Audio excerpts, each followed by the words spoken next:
같은 존재로서 여러분도 집 짓는 데 사용되어 신령한 집이 됩니다. 그래서 여러분은 예수 그리스도로 말미암아 하나님께서 기쁘시게 받으실 신령한 제사를 드리는 거룩한 제사장이 되십니다. 우리 주는 하나님의 귀한 말씀입니다. 아멘. 아멘. 우리가 사순절을 지나면서 어떻게 살아야 하나 하는 것을 베드로는 오늘 우리에게 크게 네 가지 단어로 우리에게 말씀해 줍니다. 첫 번째는 버릴 것을 버려야 한다는 거예요. 참 쉽지 않은 것 같습니다. 종종 제게 어떤 이야기를 들고 오는 분들이 얘기를 들어보면 정말 말도 안 되는 엉터당터하는 얘기를 가지고 얘기를 들어올 때가 많아요. 왜 사람들이 그렇게 말 갖고 얘기할까? 라고 생각해 보니까 바로 베드로가 2장 1절에서 우리가 하나님의 신령한 집을 지어가는 사람들이고 우리가 하나님이 기뻐하실 예수 그리스도를 말미암아 기뻐하실 제사장이 되려면 어떻게 살아야 하는가 하는 것들이 분명히 나오는데 첫 번째는 버려라 합니다. 사람의 삶이라고 하는 것은 다 제한이 있습니다. 우리 공간이 무한정이 있는 게 아니에요. 근데 내 삶이라는 그릇에 제한된 공간에 무엇으로 채우냐에 따라서 내 삶이 달라진다는 거죠. 허잡스레한 쓰레기를 많이 갖고 있으면 나는 뭡니까? 쓰레기통이 됩니다. 하나님의 은혜를 가득 담고 있으면 뭐가 됩니까? 은혜의 그릇이 되는 거예요. 바울도 얘기했습니다. 저들마다 집집마다 그릇이 여러 가지 종류가 있다. 금그릇도 있고 은그릇도 있고 질그릇도 있고 나무그릇도 있다. 그릇이 무엇으로 만들어졌느냐 하는 것이 중요하다고 얘기하지 않았습니다. 그래 어떤 분들을 보면 아주 건강하고 보시면 금그릇같이 생긴 분들이 계세요. 근데 저 같은 사람 보면 질그릇 같거든요. 그런데 금그릇이든 질그릇이든 이 소재가 중요한 게 아니에요. 소재는 내가 만든 게 아니에요. 하나님이 만드셨어요. 근데 중요한 건 뭐냐면 그 그릇 안에 무엇을 담고 사느냐에 따라서 내 삶이 달라진다는 거죠. 내 안에 뭐가 있는가? 내 그릇 안에 무엇이 있는가? 저는 요즘 하나님 말씀을 읽고 어제 말씀드렸습니다. 저는 이제 시속 70, 80마일로 달려갈 수 있는 그런 시간이 지났어요. 그래서 시속 25마일을 미내로 지면서 하나님의 말씀을 대하기 시작하니까 전에와는 다른 그런 말씀으로 제게 다가오는 것을 느끼고 있다라고 여러분께 말씀을 드렸습니다. 그러므로 여러분이 인생의 시속이 느려진다고 해서 조급해하지 마세요. 오히려 그때가 더 하나님의 은혜를 깊이 볼 수 있는 놀라운 시간입니다. 어제 제사성서연구에서 창세기 42장부터 50장까지 누구의 얘기가 많이 담겼죠? 요셉 얘기입니다. 하나님과 요셉 사이에 어떤 일이 있었는가, 또 요셉과 그의 형제들 사이에 어떤 일이 있었는가 하는 것을 했는데 어저께는 그 스토리 그 자체가 우리에게 영감을 주는 거예요. 그래서 제가 몇몇 분들에게 한번 나눠서 말씀을 읽으십시오라고 했어요. 그래서 그분들이 하루 1시간 이 성우들이 됐습니다. 그 몇몇 분들을 이렇게 남겨주셨습니다. 어떤 분은 뭐 요셉을 맡기도 하고, 어떤 분은 유다를 맡기도 하고, 르우벤을 맡기도 하고, 자기의 역할에 따라서 다 맡았는데 그 중에 있던 한 분이 유다를 읽다가 유다가 뭐라고 얘기합니까? 베냐민을 꼭 보내시고 제가 대신 볼모로 잡히겠습니다. 만약 베냐민 돌아오지 않으면 저를 평생 노예로도 삼아도 좋습니다.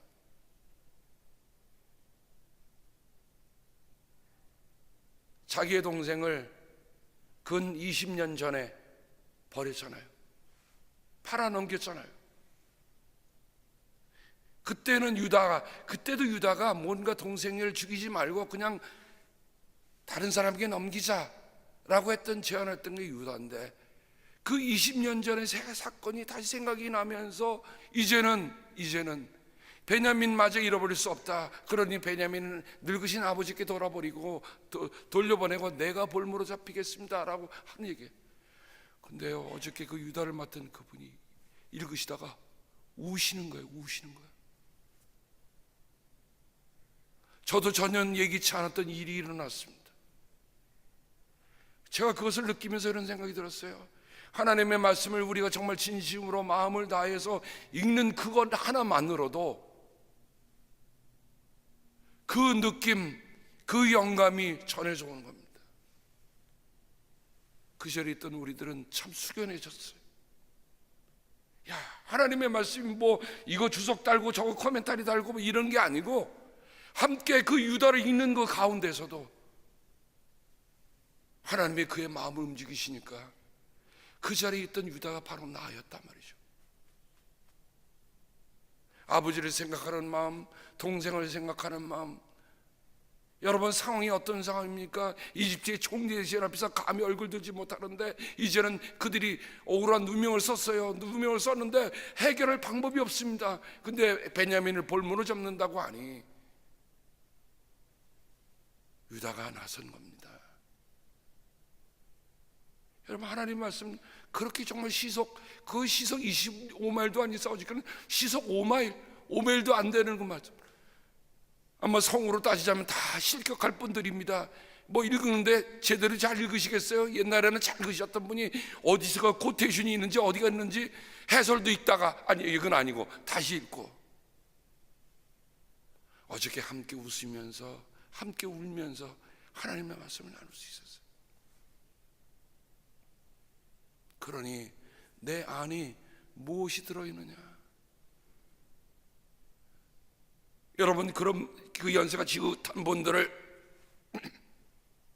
방송국에서 성으로 지금 채용하시겠습니까? 내 인생의 금그릇은 다 지나간 것 같고 이제 남은 것이 질그릇이라고 할 때, 그런데 하나님이 역사하시는 건 다르더라고요. 저는 어저께 그렇게 읽어주신 우리 연장자들에게 읽어주신 그 성경을 읽으면서, 그래 맞아, 유다는 저랬을 거야, 루벤은 저랬을 거야. 어찌 감히 말을 섣불리 다다다닥 얘기할 수 있었겠어요? 말도 더듬 해가면서 할 말 다 못할 것 같으면서 얘기하는 그런 모습들.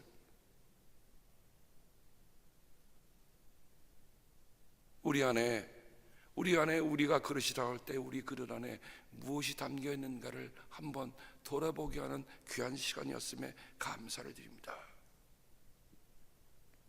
베드로전서 2장 1절은 버려라 라는 말이 제일 앞에 선두에 섭니다.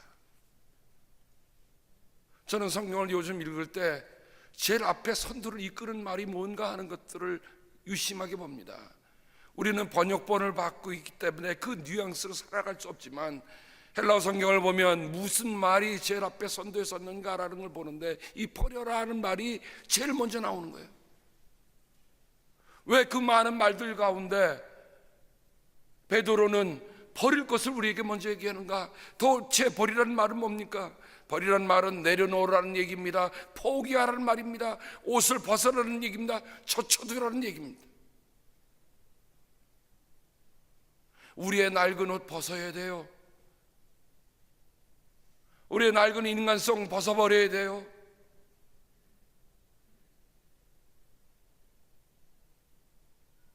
제가 작년에 내려놓음이라는 찬양을 여러분과 함께 나눈 적이 있었습니다.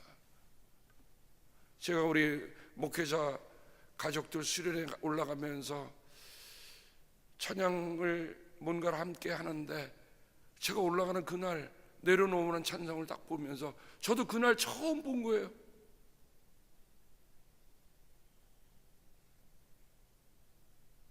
그 찬양을 나누는데 나를 버리고 그의 길을 가는 것, 이렇게 시작합니다. 여러분, 목사라고 하는 목사의 콜링은 뭡니까? 목사의 콜링은 제일 먼저는 나를 버리고 주님의 길을 가는 거예요. 내가 드러나려고 하면, 내가 앞서려고 하면 안 되는 거거든요.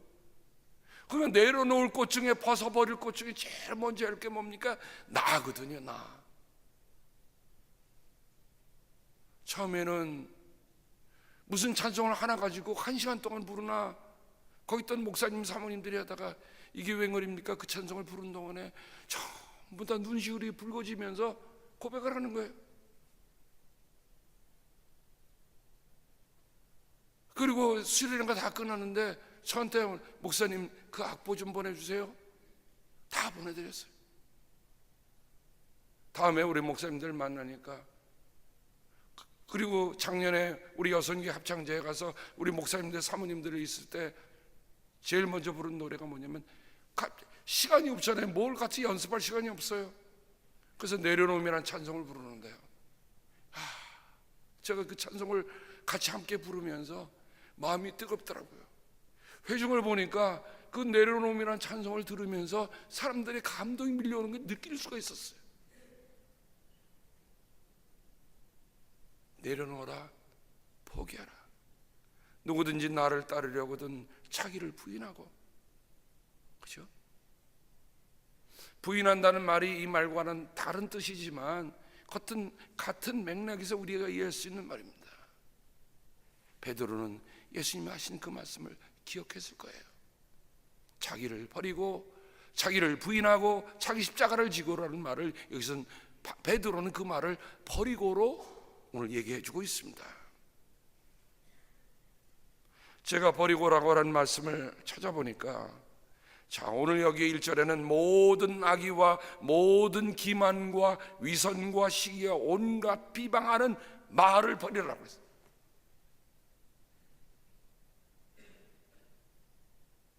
야고보의 고백을 따르자면 어떻게 한 샘에서 쓴물이 나오고 단물이 나오겠느냐, 한 입에서 어떻게 하나님을 영광하는 말이 나오고 비방하는 말이 나올 수 있겠느냐? 그럴 수 없다라고 얘기합니다. 맞습니다. 그럴 수 없습니다. 그러므로 우리의 삶에, 우리의 그릇 속에서, 우리의 그릇 속에서 하나님을 찬양하는 소리가 나오면 이런 것들을 다 버리지 않는 한 우리가 진정한 찬양이 나올 수 없어요. 이런 것들을 다 버리지 않는 한 우리가 하나님께 드리는 신령한 기도를 드릴 수가 없어요. 버려야 돼요. 버려야 돼요.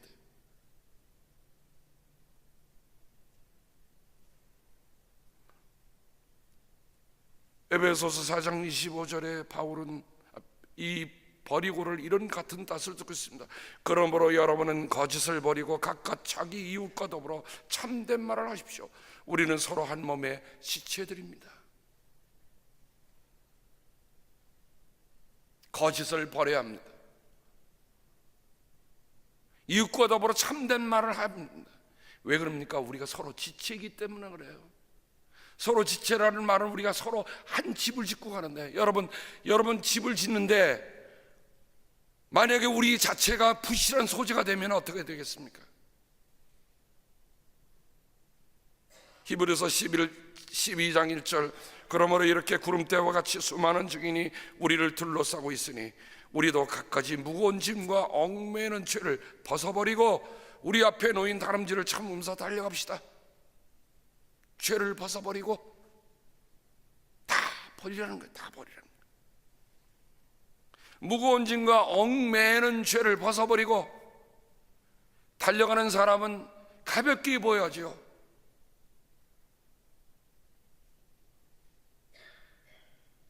야고보서 1장 21절, 그러므로 더러움과 넘치는 악을 모두 버리고 온유한 마음으로 여러분 속에 심어주신 말씀을 받아들여야 합니다. 그 말씀에는 여러분의 영혼을 구원할 능력이 있습니다. 더러움과 넘치는 악을 모두 버리고, 에베소 4장 22절, 여러분은 지난날의 생활 방식대로 험한 욕정을 따라 살다가 썩어 없어질 그 옛사람을 벗어버리고, 골로새 3장 8절, 그러나 나는 이제 여러분은 그 모든 것 곧 분노와 격분과 악의와 회방과 여러분의 입에서 나오는 부끄러운 말을 버리십시오. 이처럼 하나님의 사도들은 우리에게 중요한 것, 버려야 할 것들을 얘기해 주고 있습니다.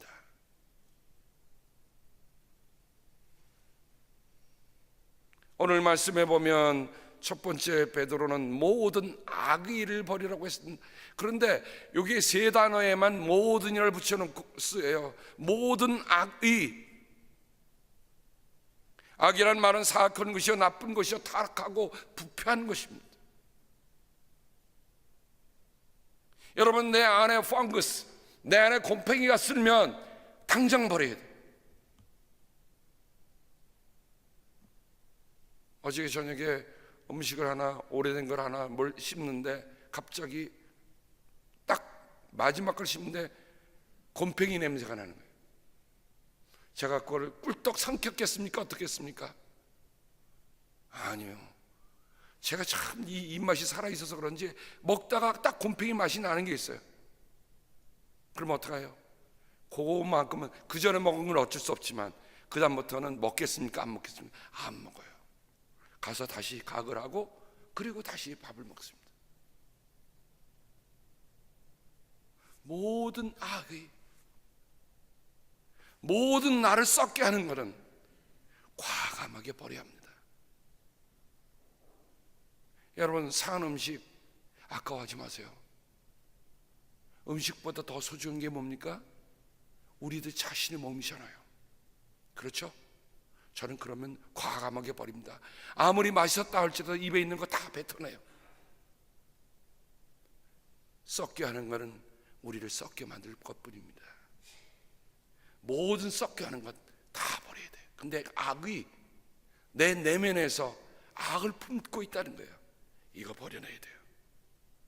내 안에 있는 누룩, 내 안에 있는 곰팡이는 다 버려야 합니다. 두 번째, 모든 기만. 기만이라는 말은 사기와 관교와 변절과 올무를 가리킬 때 쓰는 말입니다. 기만이라는 게 뭐예요? 결국 남을 속이려 드는 겁니다. 이게 기만이에요. 남에게 올무는 놀라고 하는 것, 이게 기만이에요. 그다음 모든 것,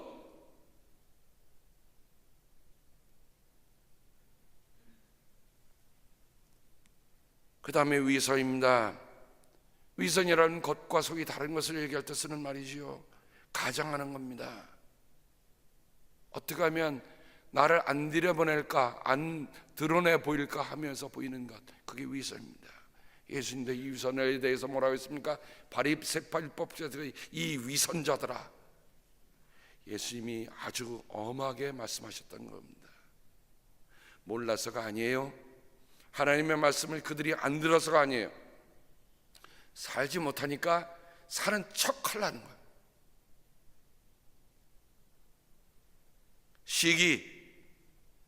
시기는 간단합니다. 시기와 질투. 시기라는 건 뭐죠? 전 심플하게 생각합니다. 시기는 내가 안 가진 것, 남이 가진 것, 이것 때문에 마음이 들끓는 것, 시기입니다. 나는 안 하면서 남이 열심히 하면 못 견디는 것, 이거 시기예요. 하나님의 교회는 이런 것들이 없어져야 해요. 그 다음에 모든 비방이라고 했습니다. 자, 모든이라는 말이 3번 쓰였는데 이제 마지막 모든 비방. 비방이라는 건 뭡니까? 없는 것 가지고 지어져서 내는 말입니다. 결국 처음에 보면 여러분의 입에서 나오는 모든 부끄러운 말을 버리라고 했던 바울 얘기 마찬가지로 우리가 모든 악의로 시작해서 모든 기만, 그리고 위선, 시기, 모든 비방, 이런 것들은 하나도 도움이 되질 않는 거예요. 그걸 어떻게 하라고요? 버리라. 이건 하나도 도움되지 않아요. 버리세요. 앞으로 누가 여러분들에게 정말 이런 종류의 얘기를 가져오면 이렇게 여러분이 응답하시기 바랍니다. 한마디로 해서 버리세요. 한번 해볼까요? 시작. 버리세요. 그래? 그런 일이 있었어? 이렇게 하지 마시고요, 한마디로 버리세요. 그러면 다음에 그런 악의와 비방의 이런 찬 얘기들은 갖고 올 수 없어요. 하나님의 교회는 거룩한 곳입니다. 하나님의 집은 신령한 것으로 지어진 겁니다. 우리 주님께서 성전을 정하실 때 내 아버지 집을 장사하는 소굴로들이 만들었구나, 내 아버지 집은 만민의 기도하는 집이다. 그러므로 우리가 들려주려면 기도의 부탁은 우리가 들어야 합니다. 그렇죠? 우리가 이런 것들을 기도해 주세요 듣지만, 지금 모든 악의부터 모든 비방까지 이런 말들은, 자, 오늘 분명히 우리는 베드로의 가르침을 받았습니다. 어떻게 해야 할 대응의 방법도 얘기 들었습니다. 한마디로 하세요. 버리세요. 우리 새벽에 기도에 나오는 우리 성도님들부터 우리가 이런 정화 운동이 시작되기를 주님의 이름으로 당부합니다.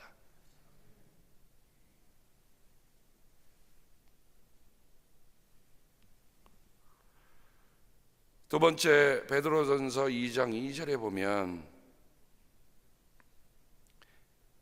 갓난아기들처럼 순수하고 신령한 젖을 그리워하십시오. 여러분은 그것을 먹고 자라서 구원에 이르러야 합니다. 두 번째, 첫 번째는 버리다. 이건 제일 앞에 나온 거예요.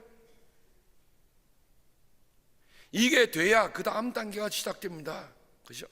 자기를 부인하지 않고 자기 십자가를 지지 않고 예수를 따라갈 수 없다고 한다면 베드로가 말한 것처럼 버리지 않고는 이 일이 갈 수가 없습니다.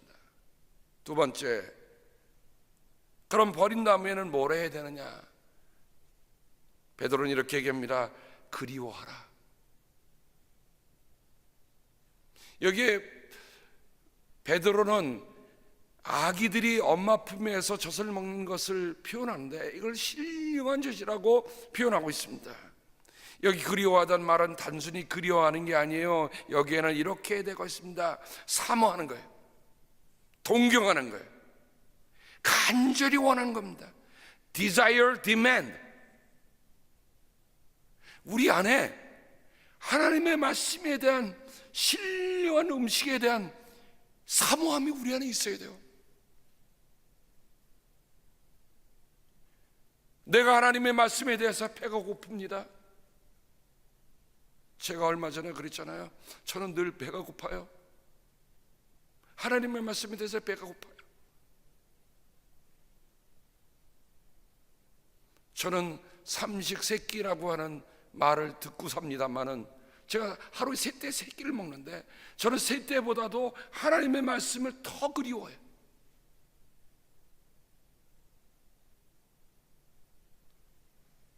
정말 우리 안에 그렇게, 왜 갓난 아기가 젖을 찾듯이, 여러분 아기를 보세요. 엄마가 딱 품에 안기면요 아기가 본능적으로 반응하네. 본능적으로. 우리 안에 그런 하나님 말씀에 대한 본능이 살아있습니까?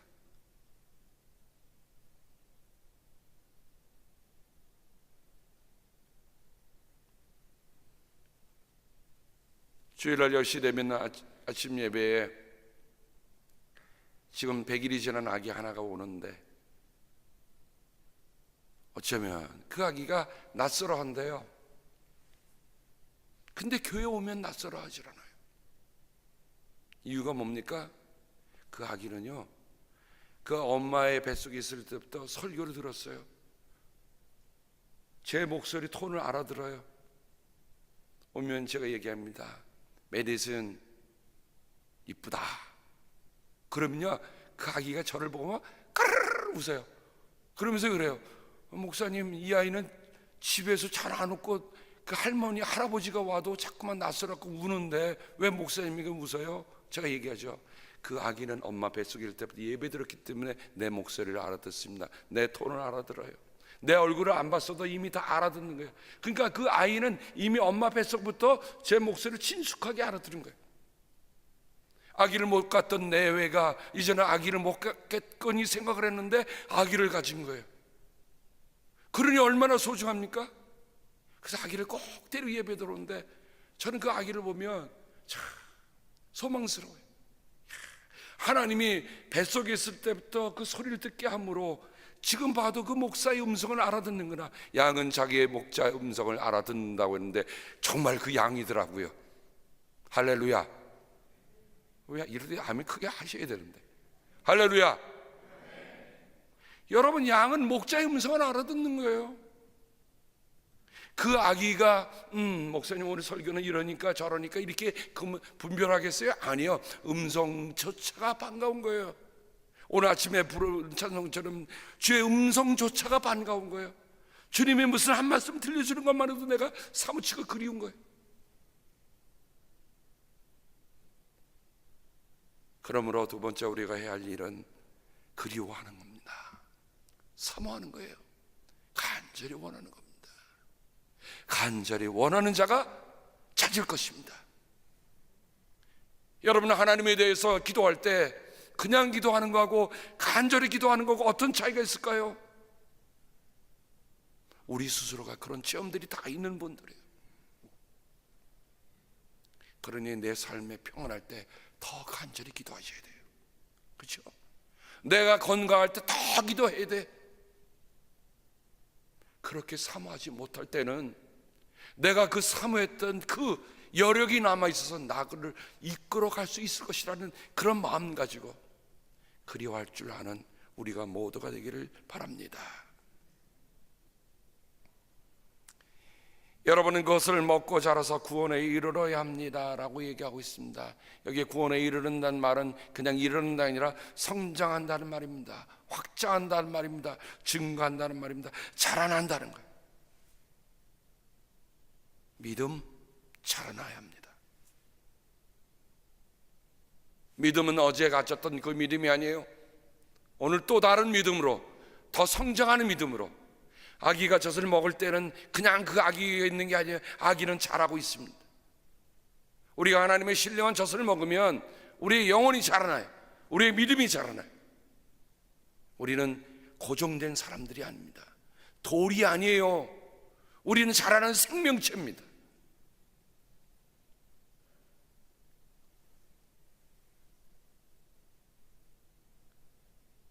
여러분은 주님의 인자함을 맛보았습니다.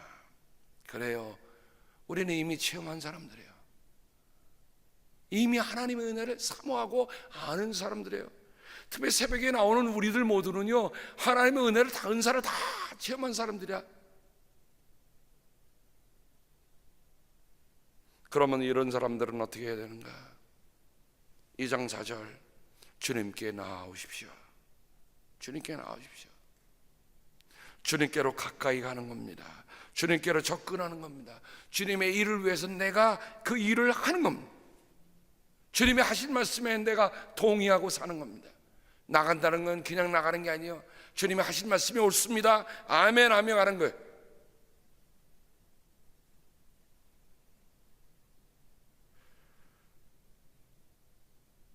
주님은 사람에게는 버림을 받으셨지만 하나님께서는 택하심을 받은 살아있는 귀한 돌입니다. 그러면서 베드로는 오늘 5장 5절 말씀 속에서 결론을 짓습니다. 우리는 어떤 사람들이냐? 살아있는 돌과 같은 존재로서 여러분도 집 짓는 데 사용되어 신령한 집이 됩니다. 그래서 여러분은 예수 그리스도를 말미암아 하나님께서 기쁘시게 받을 신령한 제사를 드리는 거룩한 제사장이 되십니다. 여러분, 목사만 거룩한 제사장이 아니에요. 모든 부르심을 받은 사람들은 다 거룩한 제사장으로 살아야 할, 그렇게 우리의 성결된 삶을 살아갈 책임이 우리 모두에게 담겨 있습니다. 오늘 말씀을 정리해 보면 첫 번째 어떻게 하라고요? 버려야 돼요. 두 번째는 사모해야 돼요. 세 번째는 가까이 가야 합니다. 내가 무엇을 가까이 하느냐에 따라 내 인생은 달라집니다. 주님께 가까이 가십시오. 그러면 주님이 우리를 신령한 돌이신 주님께서 우리를 신령한 돌로 만드셔서 하나님의 신령한 집을 짓고 갔는데 우리를 쓰신다는 거예요. 교회는 건물이 아닙니다. 교회는 이렇게 거룩한 제사장으로 신령한 돌이 된 한 사람 한 사람들이 함께 모여서 지어가는 게, 이게 진정한 교회입니다. 이 교회가 우리 안에 이루어지는 귀한 축복이 있기를 다시금 주님의 이름으로 축복합니다. 기도하겠습니다. 하나님 아버지 감사합니다. 우리에게 버려야 할 것을 버리게 하시고 그리워할 것을 그리워하게 하시고 가까이 할 것을 가까이 하게 하심으로 우리를 거룩한 제사장으로 하나님의 신령한 집으로 함께 만들어 가도록 우리를 인도하신 그 은혜를 감사합니다. 아버지, 눈에 보이는 건물보다 더 중요한 것이 우리 안에 이루어져야 할 하나님의 집인 것을 알게 하여 주시옵소서. 뉴욕에서 아드님의 결혼식 또 손주를 보시고 기쁨으로 지내시다가 우리 양모쌤 네 분 어저께 또 이곳에 오셔서 또 잠시 저희들과 함께 지내시지만 건강한 모습으로 두 분을 뵙게 되니 하나님 감사를 드립니다. 아버지, 거룩한 제사장의 가정을 축복하여 주시되 자자손손이 하나님의 이름을 영광을 위하여 신령한 집을 짓는 데 쓰이는 다 거룩한 제사장의 집이 되게 인도하시고 축복하여 주시옵소서. 하나님, 우리 김정 원사님 비롯한 우리 사랑하는 우리 성도님들의 삶에 주님께서 함께하여 주셔서 저들의 삶을 하나님의 거룩한 집으로 쓰임받도록 저들을 회복하신 은혜를 감사를 드립니다. 회복 중에 있는 이를 축복하시며 함께하여 주시고 하나님, 저들의 아픔이 우리의 아픔이요 저들의 건강이 우리의 건강인 것 주 앞에 고백합니다. 함께 집을 지어가고 있사오니 우리의 어느 한 지체도 낙오하지 않게 하시고 우리의 어느 한 지체도 아버지 하나님이여 힘들지 않도록 하나님의 저들의 건강과 저들의 영육간의 강건함으로 저희들을 돌보아 주시기를 기도하고 원합니다. 아버지, 오늘은 주님의 나를 준비하는 예배일이기도 합니다. 우리의 삶이 하나님께 예배하는데 오늘 주신 말씀처럼 우리가 준비하여 오므로 하나님이 우리에게 내리시는 신령한 은혜를 우리가 받는 저희들에게 도와 주옵소서. 주님께서 복을 주시고 지켜주시며 밝은 얼굴로 되시며 은혜를 베풀어 주시고 주님께서 고이 보셔서 평화 주시기를 성부와 성자와 성령의 이름 받들어 간절히 축복하며 기도합니다. 아멘.